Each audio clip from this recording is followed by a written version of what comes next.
Thank you very much, Honorable Speaker. Honorable Speaker, I want to say something very briefly, especially in regards to not just this appointment, but all of them. Number one, Honorable Speaker, is based on actually my experience as where I was serving before, and something I reflected upon yesterday, that even as we talk about the people who are the people who are joining government in various departments and ministries, it is important for all of us to understand the challenges which they are coming to solve. And I'm saying so even in regards to the PS that we are considering this morning and the others that we'll be considering this morning, that there are some things that we have to pull in one direction as a country.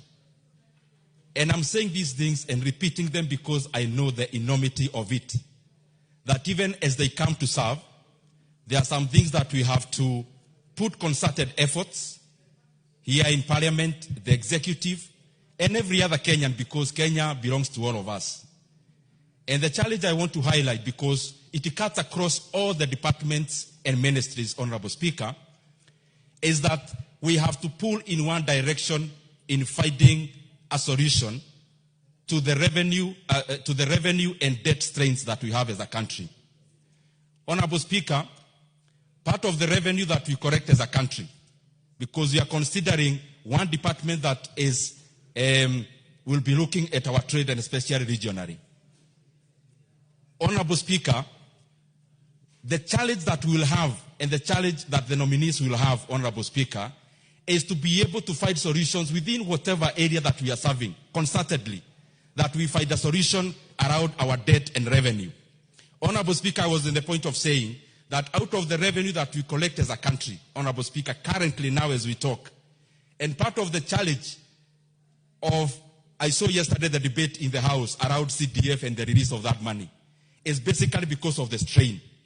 That after collecting 2.4 trillion Kenya shillings, Honorable Speaker, after collecting 2. Order, Honorable Ndindi.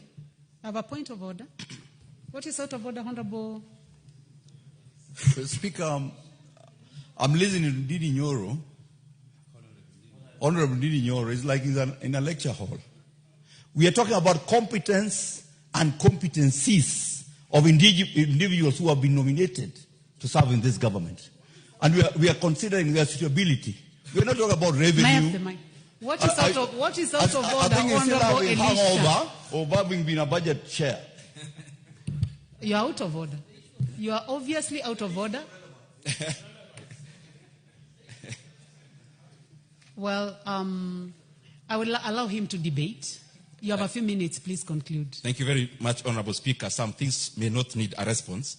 Honorable Speaker, I was saying that out of the 2.4 trillion Kenya shillings, approximately we could collect as revenue, half of that money will be going into debt repayment. And therefore, Honorable Speaker, it is important that we must find a solution as a country. And I'm not here to blame anyone. I'm just saying in our legislative role here and in all the other arms of government, there must be concerted effort in regards to the existential threats that we have in our economy. Honorable Speaker, one of them is debt. It is tied up with revenue, because if we had more revenue, even the current debt portfolio or servicing will not be as a challenge as it is now, Honorable Speaker.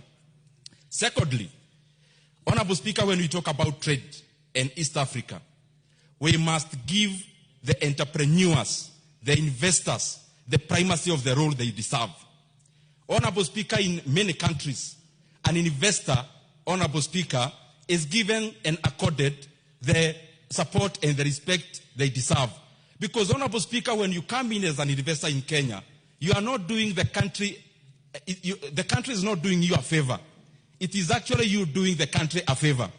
And I say so because as we look around trade, we may rely on our own internal capital, Honorable Speaker, but we may also have to rely on external capital out of entrepreneurs from other economies.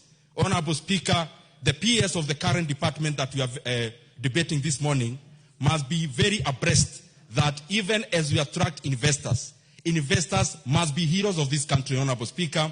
They must not come here to get stranded and get a feeling like the country is doing them a favor Honorable Speaker, for them to come in. It is actually them that are doing our country a favor, given the fact that there are many parameters and there are many available alternatives for them to invest their money, Honorable Speaker.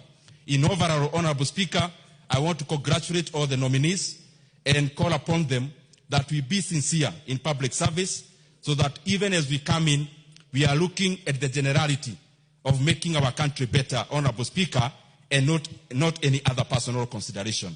With those many remarks, Honorable Speaker, of you, I submit. Thank you. The Honorable